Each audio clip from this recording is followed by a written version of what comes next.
For the newly indoctrinated, Jim Butcher's The Dresden Files follows the story of a professional wizard in Chicago.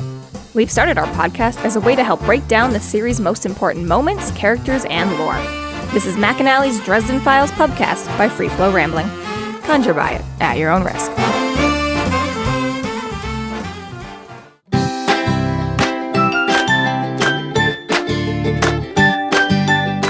Hi folks, Tansenn here. I wanted to give you a little bit of a heads up for the following episode. We unfortunately experienced some technical difficulties with our guest's remote recording this time around. Before you get too far, you may want to adjust your speakers to a lower volume to start, just in case. I regret we have some buzz in the guest's audio signal that I just was not able to get rid of in post-editing. Well, that's it for now. Back to the regular episode. Welcome to the McAnally's Pubcast, brought to you by Free Flow Rambling. This is episode 8.16, Fuego, Pyro, Fuego, where we are covering the novel Grave Peril. My name is Tansenn, and I'm joined by Maggie. Hello, hello. And Jess. Heyo. We have another guest today. Mike Socks, welcome. Hi, everybody. Thanks for inviting me to this. This is awesome. We're glad to have you. Tell us a little bit about yourself. Okay. Well, I've been a fan of Jim Butcher and the Dresden Files for a lot of years. I think the first book I picked up was Grave Peril, actually, and then I went back and read Stormfront, carried on from there. So I've been a fan. I've been around this for quite a while, I think. Right on. Nice. One of the examples of starting in at the restart. It's cool if you read Stormfront and Grave Peril, but if you start at Grave Peril, you really get hooked, and then you can. Oh, exactly. So, making our point. Cool.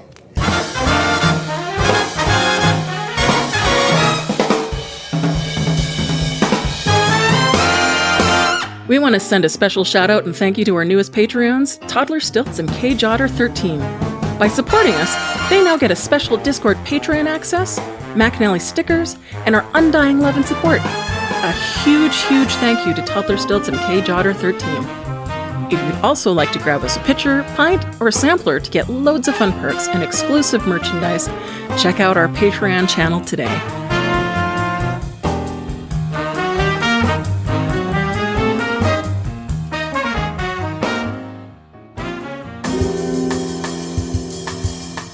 Chapter 30. Dresden makes his stand and the vampires attack. Dresden manages to get Lydia.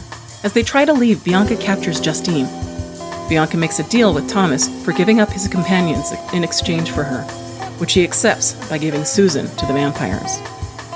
Bianca quickly double-crosses Thomas. In a rage, Dresden casts an intense fire spell, which allows for them to escape.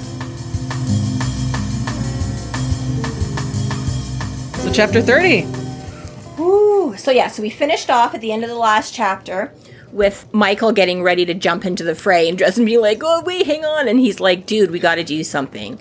So then he's like, crap. And then Susan's like, Harry grabs his stuff and Susan's like, oh, what are you doing? He's like, I guess I'm doing the right thing. So we're picking up basically right where by, basically just the action of his actions, by taking a hold of his sword cane and that it's obvious kind of what he's getting ready to do. He's telegraphing his intent. His intent. So so everything's about to kick off real fast. So he basically starts off with his little description of like how a battle goes, like in games and history books, they make it all sound very simple and very blah, blah, blah. And he's like, yeah, real battle is not like that. Pretty much everybody they step forward and the vamps all just kind of boom, jump in. I was going to say, I really appreciated how Jim wrote that. And listening to an audio for the first time of James Marster, that was really, really well done. I really enjoyed that first little bit, even though there was no action specifically. It was just setting the mood, really, for a big fight scene. I thought it was amazing. And that's one of the things that Butcher is good at. It's like you go right from the precipice of, you're about to step off the edge of the cliff at the end of the last chapter. And then he pulls you back for a moment where you're like, the first sentence isn't like, I stabbed someone, it's also like in games and books, you're like, he does such a good job of bringing in this little back explanation, right? Where you take a second, you're like, what? And then you're like, oh, and just sets it up so real, right? Makes it sound so like, exactly, right? How many battles have we all studied in school one way or another at one point in our lives? And you're right, it's like, all it sounds very simple. And you're like, well, this is this and that was that. And you could, but fact of the matter is, it's just fucking crazy. Well, it's nice because chaotic. It really directs the reader's imagination to where he wants it, what direction he wants to go. Yes. And it really sets up the idea that this is his memoirs well after the fact. That, in hindsight, yeah, the stuff that they told you, it's crap. It doesn't work like that in real life. Yeah, exactly. And now that, he sort of had time to go back and reflect and be like, yeah, so this is what was going on in the moment. Everything is so fast and so chaotic. He's like, the only thing is, how do I stay alive? And now afterwards you can come back and describe like what happened and this and that, right? So yeah, basically it's on. A tide of vampires came toward us. They rushed in, animal swift, a blur of twisted, bulging faces and staring black eyes. So yeah, it's immediate survival mode. Right. Thomas gives them a little bit of an edge, and he tells them to aim for the bellies, which makes them weak, unable to fight. And that just to me was such a grotesque description. I read that and was just super grossed out. We always do. I usually listen to the chapters ahead of time when I'm coming, because I now have about like an hour and a half drive between my house. I used to be like 10 minutes. Now I moved just out of town, and so I go in, and some days I have to go pick up Jessica and then get here and whatever. So it's like, so I usually do a recap right as I'm doing all this driving. It's like I plug in the audiobooks and listen, so everything's nice and fresh. And Jessica was listening when she hops in the car, and she's just like, ew, gross. Bleh. Like, yeah, pretty much. It's a real good visual, that one he gives you. So it's kind of nice that it's like the vamps have all this, preternatural, supernatural strength and speed, but really they're only at the top of their game on a well-fed stomach. Right, they're not invincible. And basically that's where they're pulling from. So, I mean, like you say, I'm sure they're still capable of all kinds of nasty stuff, like when Kyle and Kelly come to give the invitation, he makes the comment about Kelly being on a diet, but she's obviously not, wasted away and incapable of, he's not like, having her limp along behind him or something because she hasn't eaten. But yeah, basically if you get rid of the blood sac right here and now, and that's gonna cause most of us, I don't think, are doing a whole lot after we get completely like gutted and eviscerated, to be fair. But yeah, it's a really, they don't just barrel, cut off an arm and they're probably still going to come at you. But if you hit them directly where they live, their so-called Achilles heel, their Achilles belly, their Achilles stomach. Actually, it does, now that you've mentioned it, I'm thinking it'd be a really good, ploy against Dresden is like, maybe this guy doesn't know anything about vampires. Let's tell him, say Kelly's on a diet, even if she's not. Then he'll be like, this is what a weak-ass vampire is like. And that'll really bug him out. And then he won't mess with us at all, Right. The bluff, maybe the fake she was out, never on a diet in the first place, He's just like, well, just tell him she is. And he can be all like, oh my God, they're so strong that was anyway. The weakest of them. Yeah. Or Dresden's just really actually just making fun of her. Yeah, exactly. Yeah, right. I'm going to make her sound like a really shitty person. Even better is, because these are memoirs. He's looking back. He's like, you know what? Fuck you. You're a weak ass bitch now. Right.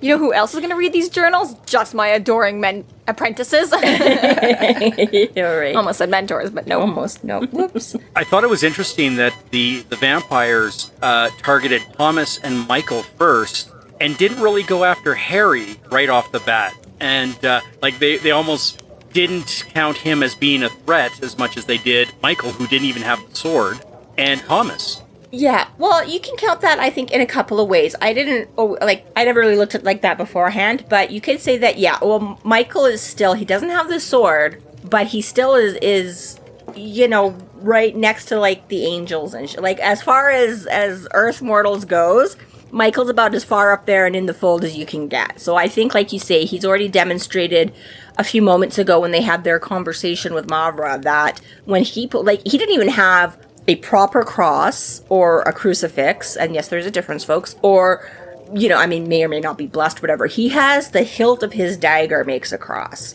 And that was enough to, like, blinding flash of light. Like, you know, it wasn't just like, oh, you held it up. It was like a visible whole thing, right? So I think Michael is definitely still, he's been in this, like you say, longer than Harry. Like, these guys probably all know who, you know, I mean, Mavra certainly knew who he was. He killed her scourge of, you know. So I'm like, a bunch of these Reds probably are familiar with the Knights, either in story fashion, if not any personal encounters.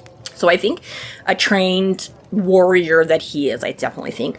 Thomas, yes. Thomas, again, he's in the know, right? He's one of the other vampire courts, that's cousins or whatever is Bianca. So I think they know he has a leg up in the strength and skill department and stuff like that he's going to be tougher to put down.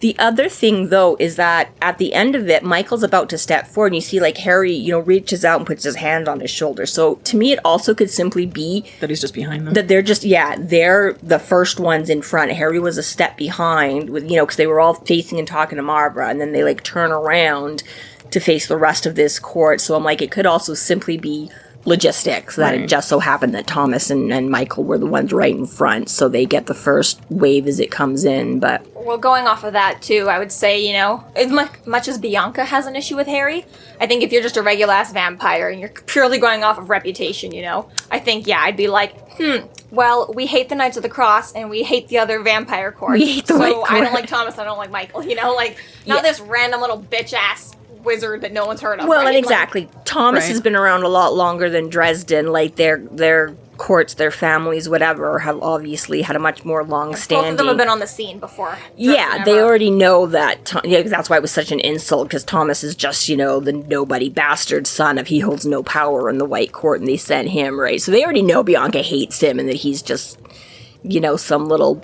Anyway, it'd be the same thing as, like... It'd be the same thing as, like, you know, maybe Marcone is like, this stupid bitch or whatever like that. But at regular gang people are like, who the fuck cares? Like, he's not another rival gang. He's not a politician. Like, our boss just has random beef with this, like, random dude, right? Like, that's basically what I would imagine all these vampires are. Yeah, okay, Bianca says to kill him, but, like, I'm staring at threats. No, he's not. Well, and this is the thing. This is part of Harry's point, too. He's like, I tried to have one conversation with her. Didn't go well, because she came at it from a whole other place that, you know, assumptions, people don't make assumptions. Bianca had completely the wrong idea. And his pocket full of sunshine was defense, not offense. Yes, exactly. He literally just wanted to talk. He had no clue, and she thought he knew what was up. She thought he did it. She thought, whatever. She had all her own. So exactly beyond that, everybody else is like nobody else was there for this interaction. Dresden had nothing to do with her since. She's been, nursing everybody else. Well, yeah, she's been nursing and harboring this grudge on her own for a couple of years. You know, when someone cuts you off in traffic, you're like, I hope you die today, right? And that person just goes on with their life, and you're like, I hope you get a flat tire and you're late to work and your boss fires you, right? And they're just like, they've never even thought about you again. They don't even realize they catch you. Yeah, exactly. You and Dresden's like, la la la la la la. Like, wait, what? We're still on that? Yeah, seriously, yeah. Like, what? Which I think he pretty much said to her at one point. He's like, you crazy? Like, what the hell? Girl, I cut people off in traffic every day. Right? So anyways, yeah. I leave bumpers behind in the street everywhere I go. I'd like to say she was joking, folks, but I've seen her drive. I'm talking from Dresden. Sorry. Yeah, I totally meant Dresden. What the fuck? But yeah, we have another moment, kind of like Harry's in the beginning when Thomas is like explaining the courts, and then Harry's like, I knew that, like when Thomas mentions the court, and Michael kind of like explains, you know, like there's 3 of them, and Harry's like, I knew that. And then here's Thomas, he's like, get him in the belly, and Michael's like, I know! It's like, okay, just for those of you that didn't. Although it is kind of funny because I realized afterwards, I think when he's having the conversation with Mavericks, he talks about, maybe when he mentions the Stoker's big bad book of killing black vampires, because basically in the beginning he makes it sound like he doesn't really know, like when Michael's like, oh, there's 3, the black, the red, and the white. He's like, yeah, I knew that. Makes it totally sounds like he doesn't really know. Yet when he's talking with her, he's like, oh, the blacks are all about garlic and, you know, and I'm like, so wait, so you do know about the different types? No, that was a surprise to him, because it wasn't until, like, he threw the garlic from Susan's bag that she, like, disappeared, and he's like, oh, so Stoker's book was a how-to, was it? Yeah, it was a surprise to him. He didn't know. Maybe it just, there was something in it. I'd have to go back specifically. I don't know if it was just that or not, but it just, anyways, it gave me more the impression, or maybe it's coming up somewhere where he talks more about, anyways, it just seemed like all of a sudden he had more information about the court. He knows just enough to be dangerous.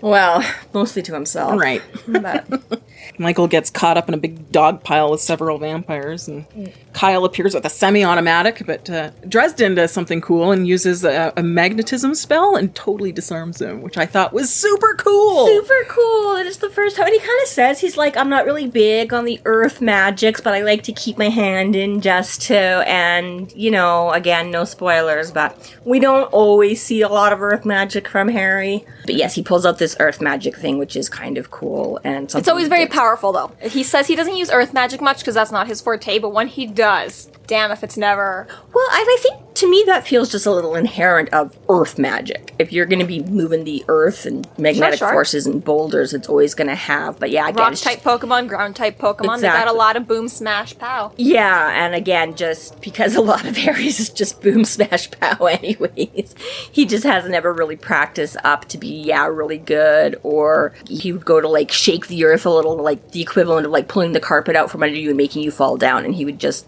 you know, create, like, a desert-sized crater or something like that. Just pull the entire table out. He just pulls the entire carpet, floor, crust of the earth, and so I always take it sort of that way. That it's a powerful type of magic. No He finesse. just no finesse. As with everything, he's just never bothered to practice. Which again, in some ways, weird considering that he's always like, oh, nobody expects you to pull a gun. Nobody expects you to like punch him in the face. I'm like, well, nobody expects you to open the earth under them either, Harry. So since you are a lot of brute force, why are you not better at Take earth magic? advantage. Why do you not? Yes, exactly. I'm like, it can be pretty brutal on its own, and if you actually knew how to use that with, I'm like, just think of all the things you could have avoided by, you know, just like drop Bianca like up to her neck and like close the earth around her again. She's not doing a much. You know what really pays the bills, though, is searching down lost wedding rings, not standing in a field practicing earth magic. That's true. This is why, Right. children, I know it really seems like, you know, you want to get out of school as fast as you can, but one day your hobbies you're not going to have time for them. You're going to have to go and get a job, and you're going to realize how much it fucking sucks. Right. So, But by that argument, you could also use earth magic to find. I mean, just, you know, you lost it planting your garden, just have the garden just spit out your diamond ring and Well, your... if Harry tries to Where? do that with his, it would make it spit into the Jack and the Beanstalk. This is like I House said, he's got to stratosphere. practice to get the finesse, and he could find a lot more wedding rings. I'm pretty sure at some point he mentions, I don't know if it was one of the short story graphic novels we did or somewhere down the road, but he mentions finding somebody's like lost coins at the bottom of the ocean or something like that. You know what, Same Harry, dip, you're just- always a starving dude. Yeah, maybe just keeping like a tomato plant in your apartment, you know, could help a guy out every now and again, you know? Like, some start small, but like maybe you wouldn't be like, you know, living off of like, This is like- what was it? Spaghettios. Spaghettios? Spaghettios and Wouldn't be Coke. living off of Spaghettios if you like cultivated the tiniest garden, you know, in your kitchen or something, you Just know? magicked up his own vegetables. Well, yeah, like if you want to start, I would imagine, I don't have a green thumb at all, but I imagine, you know, keeping a tomato plant alive with magic is probably a good place to start versus like creating craters in your garden, you know? I see. The only problem is Harry's so ham-handed. It's much easier for him to create I it. understand that, but But I yes, still think, yes, you know, yes, if he yes, just yes, kept yes. a couple beans and tomatoes, you know, like... Well, I mean, it's in his basement, and there's no real sunlight, so I think it'd be just a lot of mushroom. I think if Harry had, you know, started this whole thing earlier, he could have created the Beyond Meat thing way easier. Started growing pepperoni in your basement, you know. Right? All these missed opportunities of these wizards. Like, all You these- focused on flying carpets, man. You should have been like... one bad experience and he was just... I brought this up a little while ago and didn't, like, so far enough say it. I just, like, alluded to it for people who actually had read the book, but I'll say it right now. In Project Hail Mary, a dude just starts, like, he turns his own meat. He grows himself. He uses his own cells to grow meat. So he just cannibalizes himself, kind of, because he's just using his own But, like, DNA to grow milk, synthetically? but synthetically, right? Oh my god, that's sort of So horrifying. he's like, yeah, it is cannibalistic, but I'm eating myself, so I'm kind of okay with it, you know? Like, morally, I like... gave consent. Yeah, right? Oh, that's so messed. So anyways, messed. I'm like, Harry could have started somewhere there, you know? Like, Right. I'm not talking about, like, So human testing or actual cannibalism, but if it's your own cells you're growing into meat, yeah, you give consent to eat yourself, then you should be allowed to do that, right? I would love to see what the White Council would say about something like that. Well, then there's a reason he, like, really doesn't want to invite Morgan into his apartment for tea. Would you like a sandwich? No. See, I don't know, because people complain, like, they go to Canada and order bacon, it's turkey bacon. It's when you go to it's- Chicago and it's fucking human meat. When Dresden offers you a finger sandwich, do you just... Too far. You never know. That's where we draw the line, I guess. As long as it's not lady fingers, though. That's true. It'd have to be boy fingers only. Okay. Anyways, so yeah, he does the cool Magneto whips Kyle's fancy gold-plated gun.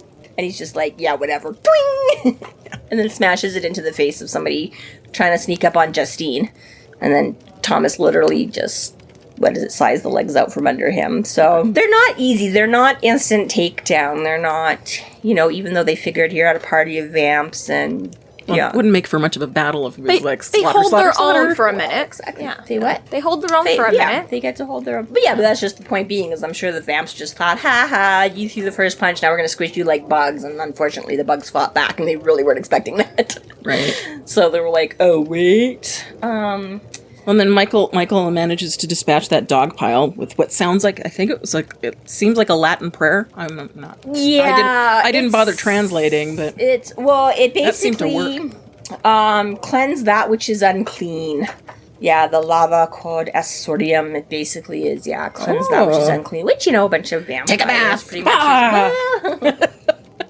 I think we're going a little deeper than that, but okay. yes. Yeah, so the Jesus Domini and basically just, calling on God and that. So basically they see him get swarmed and the bottom of his dog pile, and then basically he just does the whole stand up and fling everything off of him, magic special effects things. It's a very superhero moment. I like it. It's a very kind of superhero moment. And yes, and again, right, with his Latin battle cries. So he's a little beat up. He hasn't come out of this completely unscathed, but when he went down, he was fighting his way through them and all that kind of stuff. And then between the power of prayer and the power of his daggers and his fists, he manages to, so they don't like that. That I think, has the extra, that the preying upon them kind of a thing is... It was effective. It was effective. It was, yeah. The really nice part after this, too, is when you really get to see Harry step into his element and be in control, too,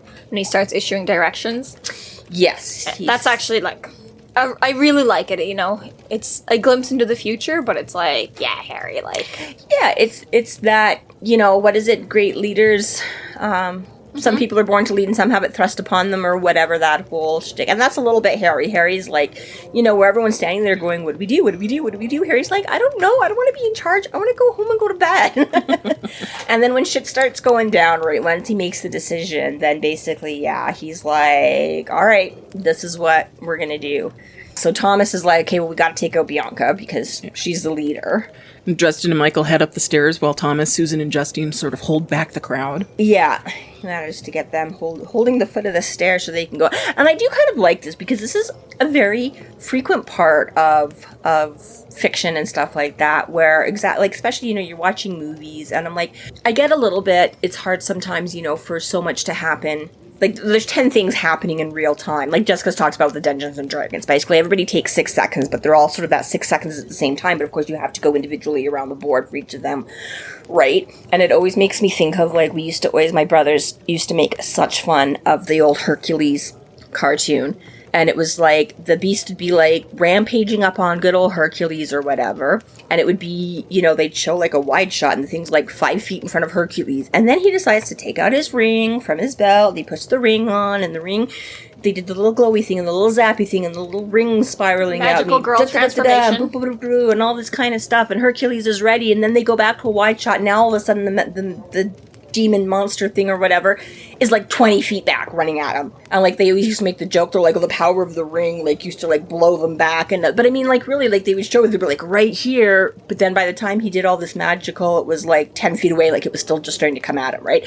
I'm that's always kind of how it is here. So they make the thing where he's they see Mavra is poised, that's basically what kicks this off, is she's about to gut Lydia, and Michael's we can't let this happen, and Harry's can't we? No, okay, shit, no, we can't. And then boom, they've got to fight through all of these, first few ranks in between them and get up the stairs and get, and you're there's no way. Like, it would take her 2 seconds. One, she's a freaking vampire. Like, she's strong. It's not going to be. She's quick. And she was, like, right there already to do it. And I like at least that Butcher addresses it. And he's like, Mama just got distracted by the rest of the fight because he's, because Dresden's like, there's no way we're going to be in time. And then he's like, oh, shit, she hasn't done it yet. And then Oliver's like, oh, yeah, wait, shit, I was going to kill this girl. Right. I think Mavra wanted to see, especially Michael go down. Well, I'm sure, yes. And was probably quite surprised when he didn't right away. That fucker again. Back up. Would have Yeah. been really nice, though, if Michael could have taken her out now, though. Would have caused a lot of problems in the future. Yeah. Oh, yeah. Saved a lot of problems from the future. Saved a lot of things. Yep. I agree. But no. Butcher. So Dresden attempts a spell on Amarachius, but Maverick keeps hold of the sword, and Dresden flings her with the sword, which finally the sword ends up flying away after that. But, Comical, like, sort of. whee! Right? Exactly. Well, yeah, he uses his magnetism spell. So he pulls it out, and then he uses it like twice. And then we don't see it again for I don't know how long. But yeah, exactly right. He's trying to keep the sword from... just figuring he'd sort of do the same thing and like yank it away like he did to Kyle, only she's like, nah, and hangs on to it, and then he's like, okay, fine, fuck you, and then he's like, I just whip my cane in an arc and just center, and I'm like, again, it's just that, like, I had that moment the last chapter where I was like, it's sort of comical, like, Mavra's like perfectly stock still with just like the eyeballs bouncing around and moving. I'm like, it's the same kind of thing. It's like all of a sudden Mavra's just like, whee, like cartoon flung off the side of his dais and like out into the crowd. In the old Pokemon TV show, when every time Ash Ketchum defeated Jesse and James, and they would just go flying off until they were little, like, twinkling dust in the sky. Yeah, right? Do you know what this scene reminded me of? Is like that Harry Potter moment where where they're on the broom the first time, and Neville, like, is trying to hang on to this broom that's going crazy, and it's like he's like it's flying around. Yeah, throwing him around the courtyard, yeah. But that's what I have envisioned is like Mavra holding this sword, just like, flinging around. I know. Really, Dresden could have milked that a little bit more, when he realized she was hanging. Instead of just, like, flinging her, exactly, he totally could have done, like, something. Give her whiplash. Yeah, just, like, bounce her around. Like when you write your name with a sparkler. They already said, too, like, the Black Court has a really bad, like, flesh suit, like, they're already a little bit, like, decompose and stuff. So, yeah, like, I think, like, some violent thrashing would have done her some harm, Like, yeah, probably. Yeah, they don't recover the same way. Like, you knock off, like, an ear or a limb, and they basically just stay, like, corpses where they've lost that, like, ear. Yeah. Then No, not the same regeneration that the Red Court gets. Yeah, because the Red Court can just pull on they just make it themselves so they can always... I always wanted to see Harry drop Amarachius back into Michael's hand, whether or not Mavra was holding on to it, just to see what would have happened. That would have been cool, too. Yeah, that'd be something to see. But that reminds me. Total superhero moment of just putting it right into the next hand. When you play Mario and you get to, like, at the end of every boss fight, as you're fighting Bowser's children or whatever like that, and, like, the magic wand the flies from the scepter sky, comes down. and he always, like, jumps and gets it and pauses. Like, Harry or Michael just does one of those. Like, right? He's in the middle of, like, flinging a vamp off of him, so his hand is, like, up and outstretched, and all of a sudden Amarachius just comes flying down right into it, and he's like, wah! And, yeah. Would have been cool. Totally takes out the next 10 vamps that Another are in missed front of opportunity. Them all Jim Butcher has said, he's like, you know what, I think, like, if we were to do another TV show, he would prefer it to be animated, because, like, I think it just fits better for the show. Yes. Easier to do Absolutely. an animated Dresden Files, Yeah. And yeah, like, that'd be... This is the kind of shit That'd you be can a real do good then. scene, yeah. Right. Yeah. Yeah, although I did, like, when he said, I mean, it's kind of comical, and we used to hear splatting, but then he's like, there was a bunch of, like, dry crackling and popping, and so it's like, she still kind of squished a little when she hit it, but apparently it didn't do much, because apparently the next second she pops back up and runs off again, so that's just rude. Right, she recovers and tries to attack Dresden, but Michael uses the daggers across again and drives her back. Yes. Did she go back after? Yeah, I thought she just disappeared after that. No, she goes back after Michael. He backs her up off of the dais. Oh, but yes, he uses the cross first. That's right. Yes, she comes back up. What's great is Michael is just living for this battle. He's just so happy in this joyful, like, light shines the brightest and then the deepest dark, Michael shouted, a fierce joy on his face, his eyes alight with passion and vengeance I had never seen in him. Like, he's just living for it. It's like, let come the forces of night, we will stand. Harry's like, we will get the fuck out of here, thank you very much. I'm like, yes, but exactly right. Michael's just totally in his element, totally in the moment of like vanquishing evil, and Harry's like, we get the fuck out of here. He's practically maniacally laughing, like, yes, let's fucking do this. Like, come on, you dead bitch. I think that after he lost Amarakis, I don't think Michael expected him ever to get back into like righteous combat ever again. Well, probably some of that too, right? That exactly, even without it, and even wondering if maybe the Lord's telling him it's time to move on, but he's like, I'm still kicking butt and I'm kicking it well, so. I forgot how much I love this! Yeah, right.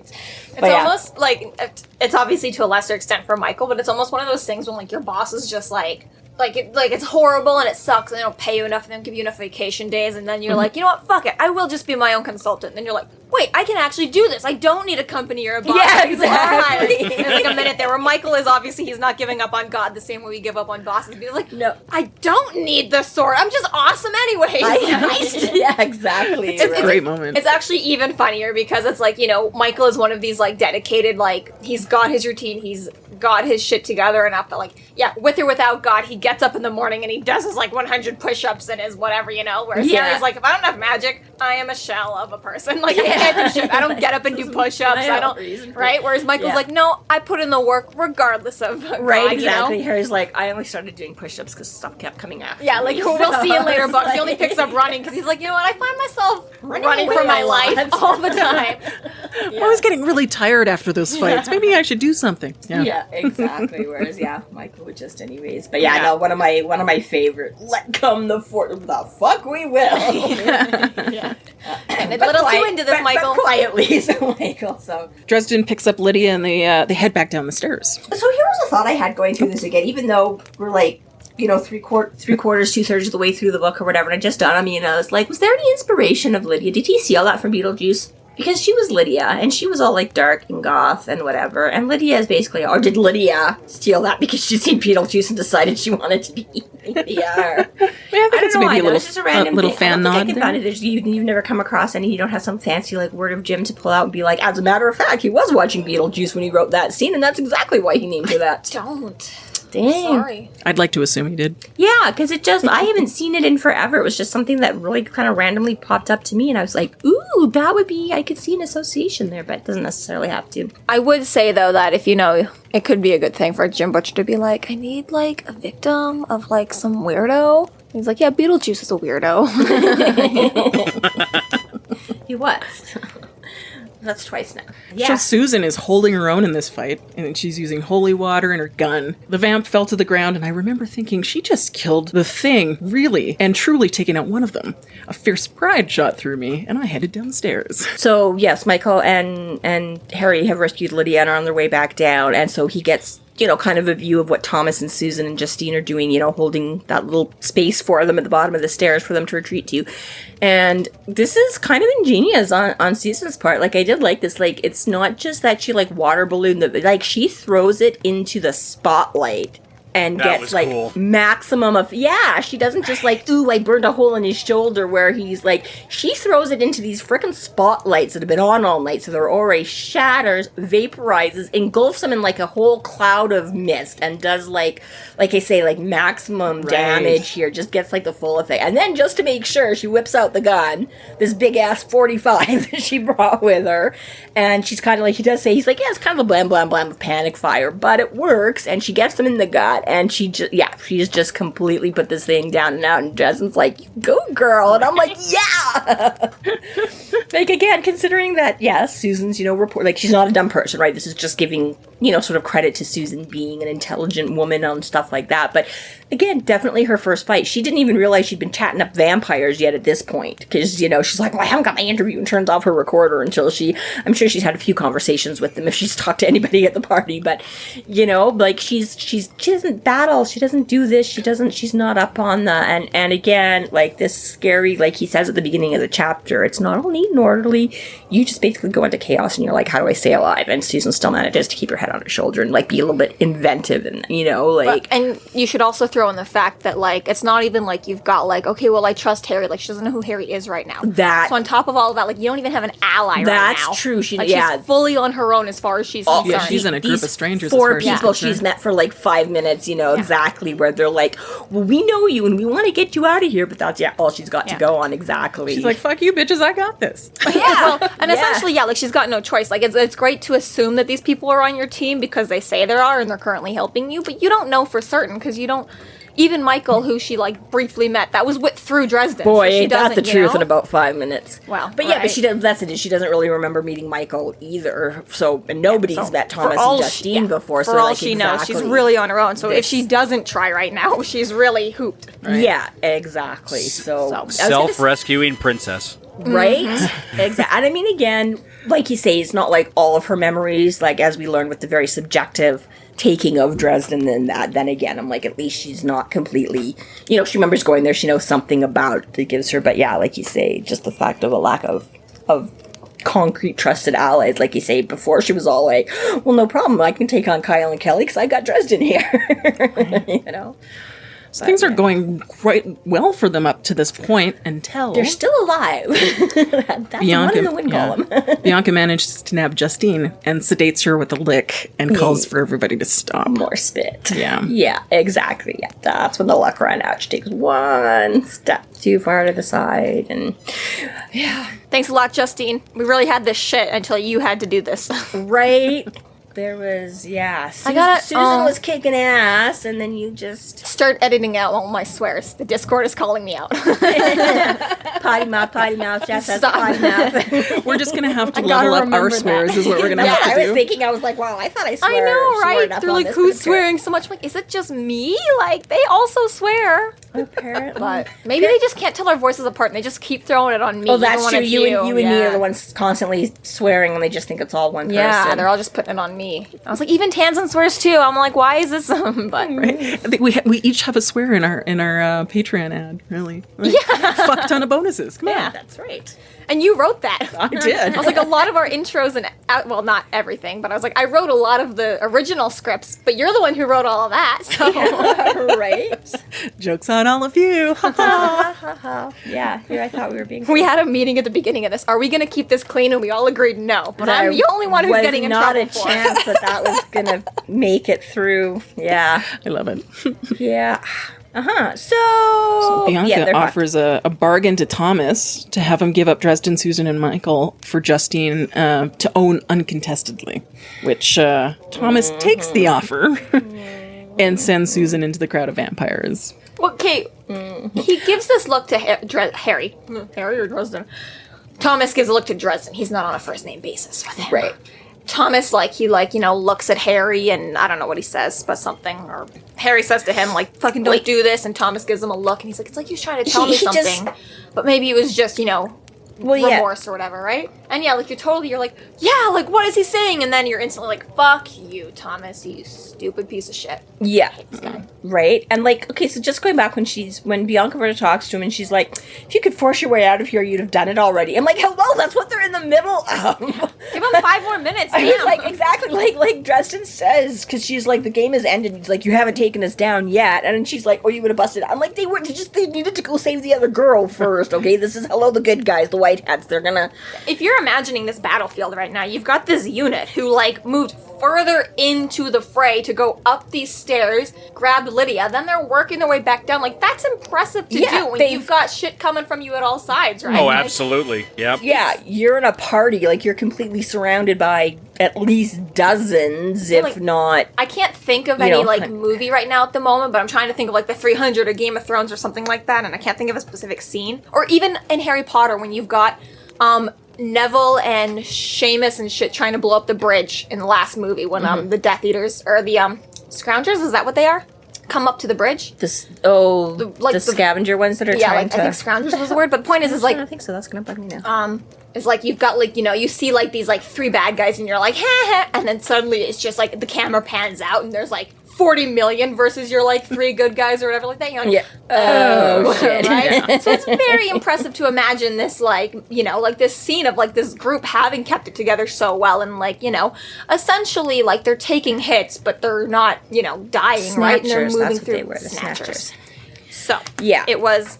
But anyways. Point is that it was a very impressive scene, right? So it's just that much more like, yeah, give them a minute, bitch. Well- They are still on their feet, aren't they? Yeah, and exactly. I was like, they are literally in the middle of knocking their way through out of this. And I'm like, yeah, you just got a slight advantage, but you know, you make it sound like, you know, yeah, you've whatever. I don't know. I don't like it. I'm like, you're getting a little ahead of yourself there, Bianca. Yeah.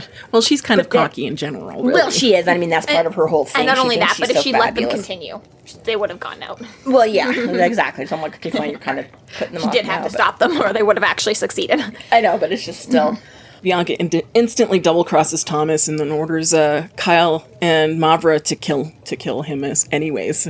Yes. So she just double cross, like two double crosses right there. Bam, bam. I'm keeping Justine killed Tom, the white-bellied bitch, or whatever the fuck she called him. Yes. It's a good insult, whatever it is. So yeah, so exactly, you're all like, what is Thomas trying to convey? Because he's like, you know, glances back up at him, and he's like, I feel like he was trying to tell me something, and you're like, and then he just boots Susan, right? And you're like, what? That what? He What? booed Susan. He just right. pushes Susan right out. He's technically he didn't kick her as She much gets- as he just put his boot on She her. gets consumed into the fray immediately. She just, She's not and held she's on got the this edges, startled, like you can picture this so well too, like that startled scream of like, "Ooh, what the fuck did you just?" And then like, yeah, it disappears, and then like You get a little couple days- winded, and then you're in the belly of the beast. You're yeah, like the whole, and then like Yeah. just the little cry a few minutes later, and then like nothing. It's and, pretty like, fucking harsh. Yeah, And you should know too, like, people on the internet are dumb and stupid and they don't understand what they're saying. And people are like, this is like the moment Harry's gonna go back and change. No, because that was Thomas's. We're still That on Harry's. What he changes. yeah, and I gotta, Which, you know, is chapter 29 when that happens. So that was last chapter that whole moment went down. But people are like, oh, like Harry's gonna go back and stop like that. No,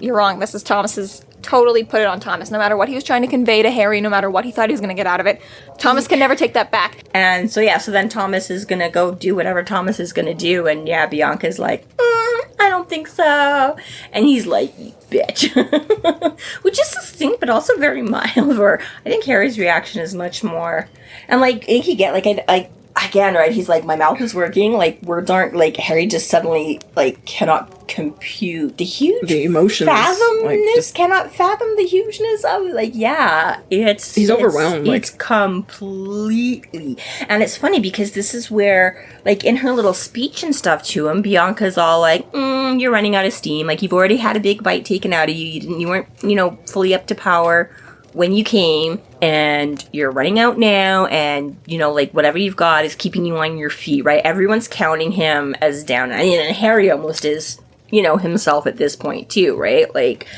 but you guys should know, like, do these villains never, ever, ever, ever watch movies themselves? You never taunt. The taunting almost never works in your favor.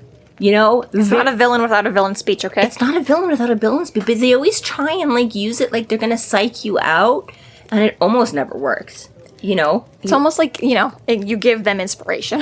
It's every time, you're right? You're trying to piss them off and, like, throw them off their game, but all you do is piss them off so much that they reach to, you know, unexplored depths of rage and power and, you know, mother flipping cars off kids. Well, people say it all the like- time. You get to that moment where it's like you've got nothing else to lose, so you might as well just go full hard. And that's totally what Harry does right now. He kind of like is like, but everybody's always I like, know. oh, I'm gonna poke holes and make you, and it's always like, damn, that was you might have had him, Bianca. Dresden utilizes his pain, his hurt, and his fury to start one hell of a fire spell to light the place ablaze.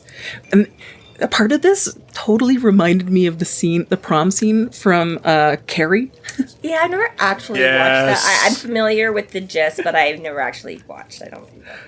Yeah. You've seen that one, like yeah. like she loses her mind, she like fucking loses it, and she slams all the doors shut, and like ends up something she does like There's like pig's blood drops out, or maybe it's real blood. One of in the this lights version, and, like- I don't know. No, it's It's sort pig of blood, it. yeah. Blood, okay, yeah. one of the lights ends up exploding and causing this big fire, so everybody is Okay. trapped in there, and the whole place just lights up ablaze. Right. And just that sort of complete and utter blind rage. Yes. And so that's why it like completely reminded me of that scene. Yes. Actually, if you really want to date yourself, go back to the movie Firestarter with Drew Barrymore. That one I actually have seen. Oh yeah, when she goes nuts and burns down the compound, same vibe, the exact same vibe. Like it's all coming down, and I'm taking it.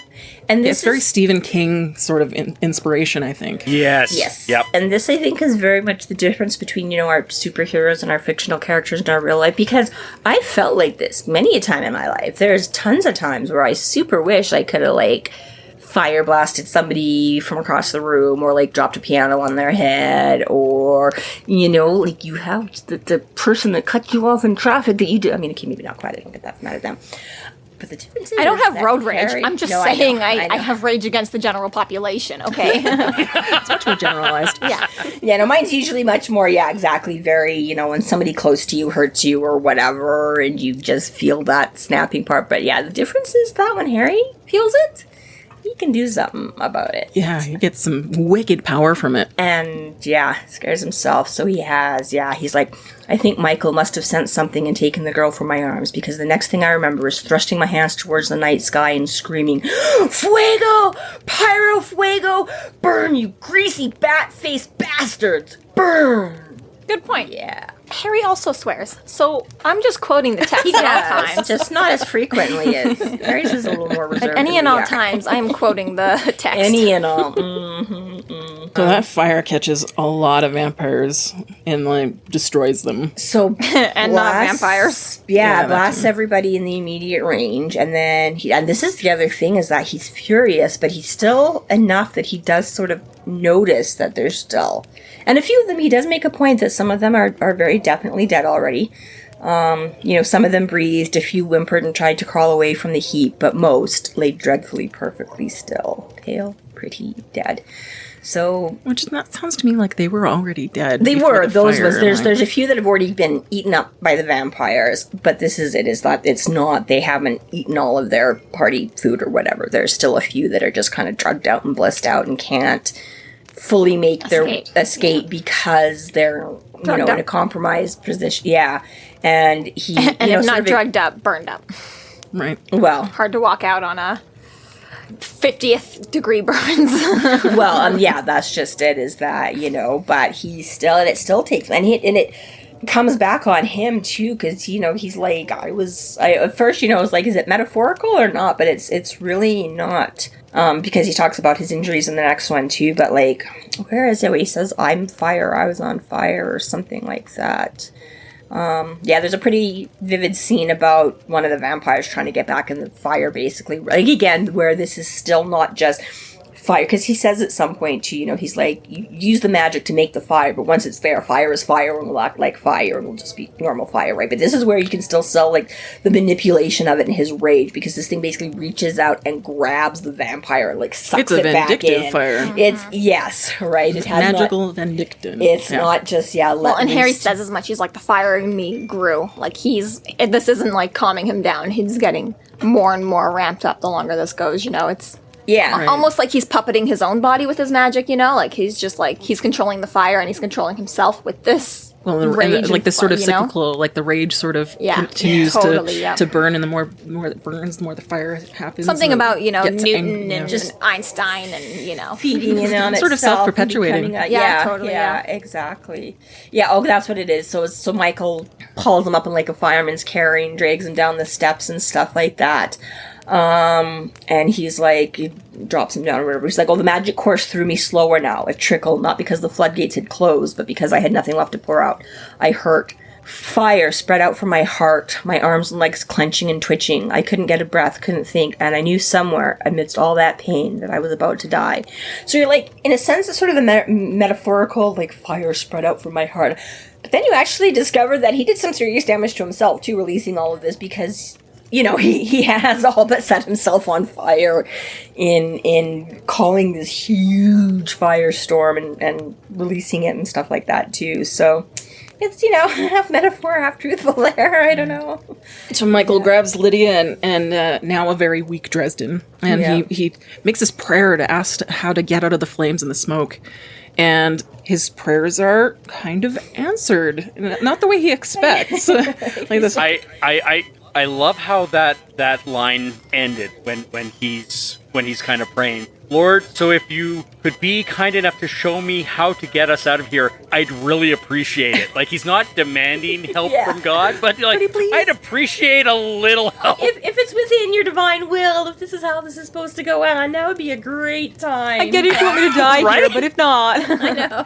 Well, and I liked you how he starts it even, because he's like, Lord, I know Harry hasn't always done what you would have done, but he's a good man. He's doing it again, you know. It's like ends justify the means a little bit here. It's not quite how you would like. I'm sorry for my friend, but will you please still help us? I was gonna say, I like most of us who don't pray all the time, but when we really, really need to, then we're like, I know I don't do this very often, but if you could like make the car go right now, I really need to get to work. Like, this is really important right now.